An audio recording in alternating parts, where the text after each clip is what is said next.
Welcome to my micro camper. I'm currently up on Dartmoor after spending the night and it's about to start raining a lot.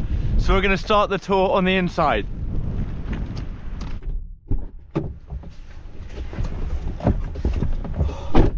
So this is my micro camper. It's a Fiat Panda. It's 1.1 litre engine, about 5 horsepower, and it's an absolute beast. Now, I bought this car to allow me to drive me to school, but as it turns out, it's quite good as a camper. I've just done my first night up here on Dartmoor in the coolest place ever. I'm about to go on a hike, and I've done all of this for literally £50 to convert my car, which is pretty insane when it gives you this sort of experience. Now, I'm not going to pretend like this is the ultimate camper ever. You know, there are problems compared to a bigger van. You know, the size, it's a lot smaller. It's harder to kind of insulate as well, so it does get kind of colder. But last night wasn't too bad, and we had snow as well, and I was just in my duvet, no sleeping bag. But then there are also a whole lot of benefits. Firstly, it's cheap, £35 tax, insurance group 1, 50 miles to the gallon. Although on the motorway it's pretty terrifying, especially when it's windy. I was moving around the whole time. It was quite scary. But you know, I've got enough for me. I'm like 6 foot and I've got a whole 6 foot bed in a Fiat Panda, which I didn't really think was possible. Now, I am the only one that can go on these trips because I've taken out all of the seats, as you can see. And really, I've got everything I need. Bed, some storage, place for cooking. To heat the car, I'll let 10 AM me tell you that after I just woke up. So I've just had my very first night in my micro camper, and I have to say it was pretty good. And it wasn't too cold. It wasn't as cold as I was expecting. I woke up at one point during the night just to start the car. I put the heater on for about 10 minutes, then off again, and that seemed to help quite a lot. But oh, just look at outside. It's just incredible. I cannot wait to get out on a hike.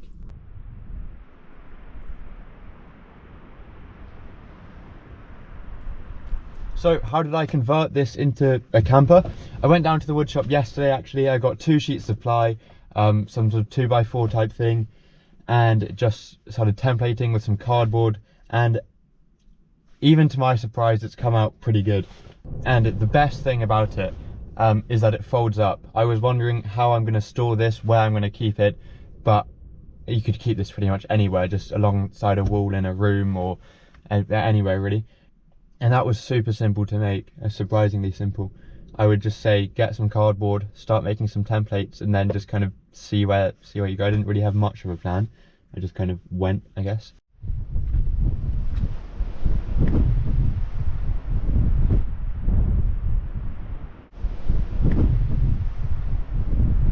On my Panda, I've also got some all-season tyres on the front. It is obviously front-wheel drive.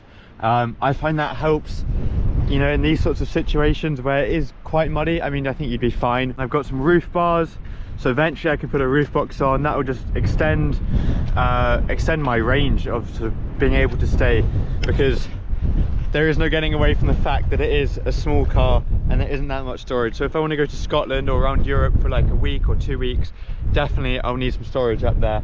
But if you do want to get to some really cool places, then go for the Panda 4x4.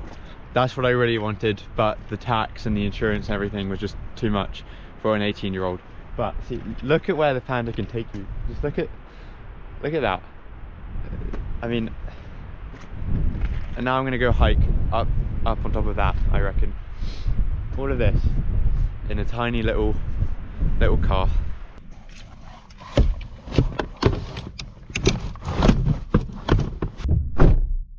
So now it's time to put the car into drive mode, which sounds a lot more exciting than it is.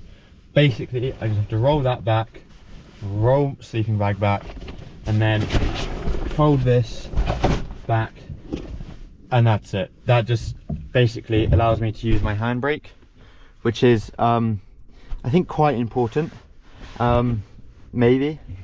But you see, this design here, I had to make sure I had enough room clearance to use the handbrake again, because it is, I think, quite an important part of driving.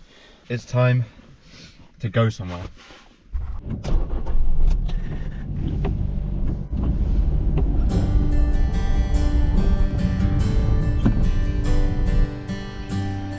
In Dartmoor, beside every main bridge was a much older bridge known as a clapper bridge. These are thought to have been made in the 1300s and would have been used to transport horses.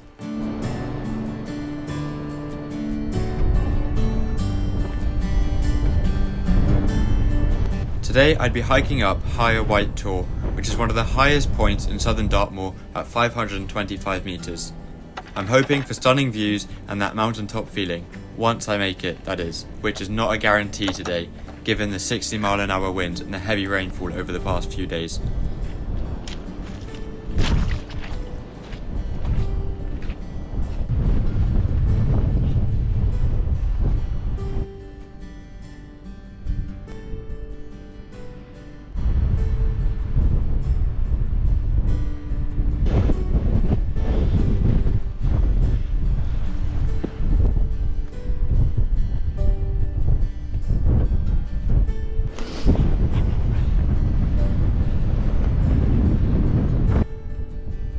After going up just 50 metres, I was already struggling to stand up because of the wind.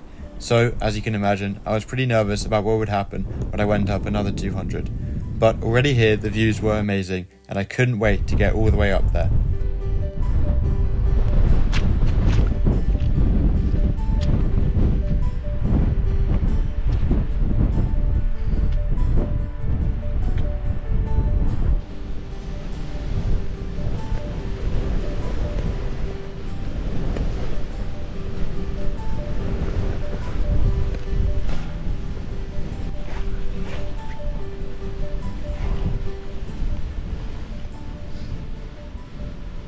I think I'm about halfway.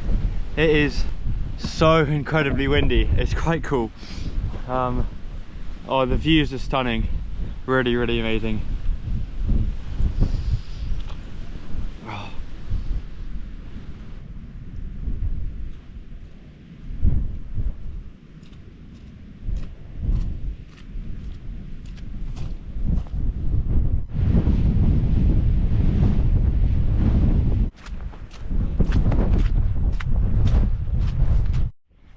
To give you an idea of just how windy it is, I'm going to take a bit of snow, throw it up, and we're going to see how far it goes.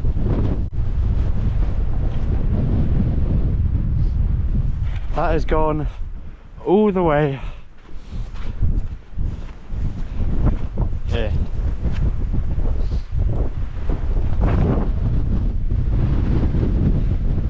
And that wasn't even during a gust.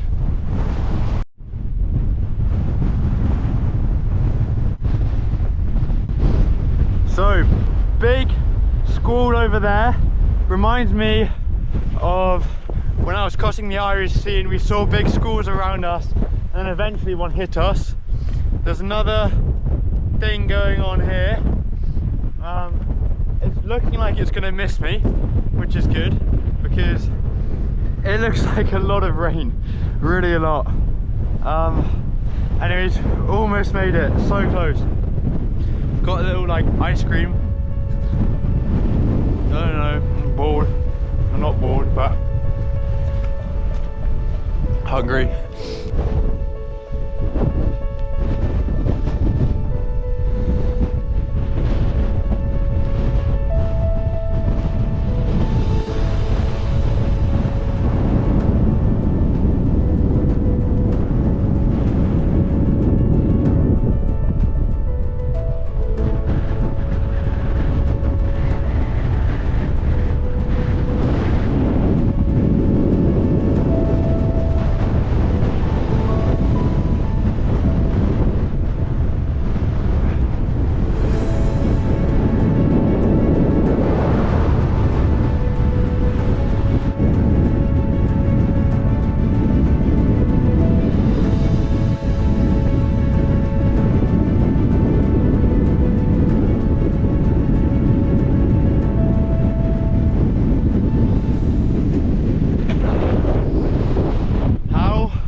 awesome is this?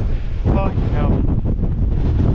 This is insanely windy. I think 50 knots at least. Oh, but the view is insane. It's really insane. Oh. Alright, I'm gonna sit down. Oh. Alright. Oh my god. I think I'm gonna end the video there. If you don't hear from me again, that hopefully means I've made it back.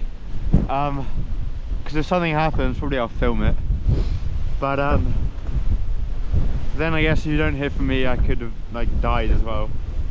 Sorry I wasn't sailing this week, but I mean, I think you can understand why I've not gone sailing. Thank you to all of my coffee supporters and my Patreon supporters. I really appreciate your tips, your donations. It allows me to do really cool things. Thank you so much. If you enjoyed the video, like, subscribe. Hopefully the next one will be back to sailing.